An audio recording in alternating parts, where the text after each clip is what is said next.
साने गुरुजी म्हणजे महाराष्ट्राला लाभलेले एक सत्यनिष्ठ, सेवाभावी, प्रेमळ, श्रद्धाळू असे व्यक्तित्व. गुरुजी म्हणजे एक भावनिक साहित्यकार, संपूर्ण आयुष्य देशसेवेस समर्पित करणारे त्यागमूर्ती आणि समाजवादी विचारांचे एक बहुआयामी व्यक्तित्व.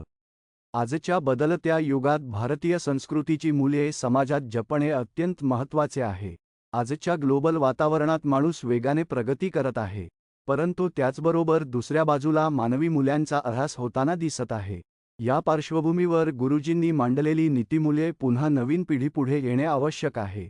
अवघ्या 50 वर्षांच्या आयुष्यात गुरुजींनी विपुल साहित्याची निर्मिती करून मराठी साहित्यात फार मोठे योगदान दिले. गुरुजींचे साहित्य प्रेम, जिव्हाळा, चांगुलपणा यांनी काठोकाठ भरलेले आहे. कथा, कादंबऱ्या, लेख, निबंध, पत्रव्यवहार, कविता संग्रह अशा विविध साहित्य प्रकारातून गुरुजींनी समाजप्रबोधनाचे कार्य केले. ब्रिटिश राज्यात गुरुजींनी स्वतःला देशसेवेच्या कार्याला वाहून घेतले होते. यातून गुरुजींना अनेक वर्षे कारावास भोगावा लागला. साहित्याची निर्मिती गुरुजींनी याच काळात केली. श्यामची आई, धडपडणारी मुले, भारतीय संस्कृती तसेच अनेक कविता यासारखे प्रसिद्धी पावलेले साहित्य त्यांनी कारावासातच लिहिले. गुरुजींनी लिखाण अतिशय साध्या व सरळ शब्दात केले आहे, परंतु सामान्य वाचकाला ते अतिशय रम्य वाटते. काही समीक्षकांनी गुरुजींचे लिखाण अतिशय बाळबोध असल्याची टीका केली आहे, परंतु स्वतः गुरुजी सांगत की त्यांचे साहित्य म्हणजे साहित्यसेवा नसून लोकसेवा आहे. भाषाशैलीपेक्षा लिखाणातील आशयाला ते जास्त महत्त्व देत. साने गुरुजी त्यांनी निर्माण केलेल्या साहित्यासाठी ओळखले जात असले तरी ते देशकार्याला अग्रक्रम देत असत. गुरुजींसारख्या भावनाप्रधान व्यक्तीवर तत्कालीन राजकीय परिस्थितीचा परिणाम झाला नसता तरच नवल होते.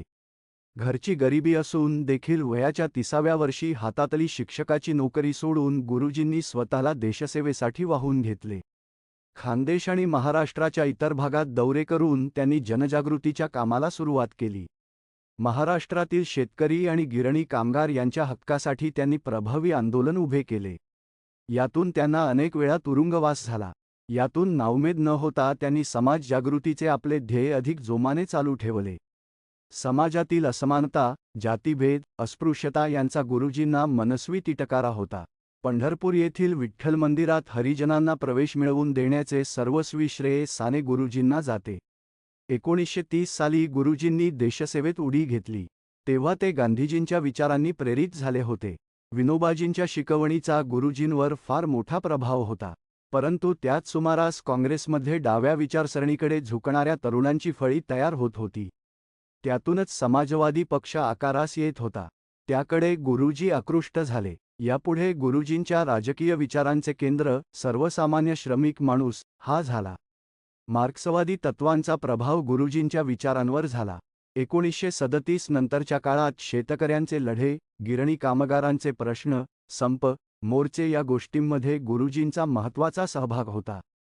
स्वातंत्र्यानंतरच्या काळात झालेल्या भाषावार प्रांत रचनेचा भारताच्या एकात्मतेवर अनिष्ट परिणाम होण्याची शक्यता गुरुजींना जाणवली.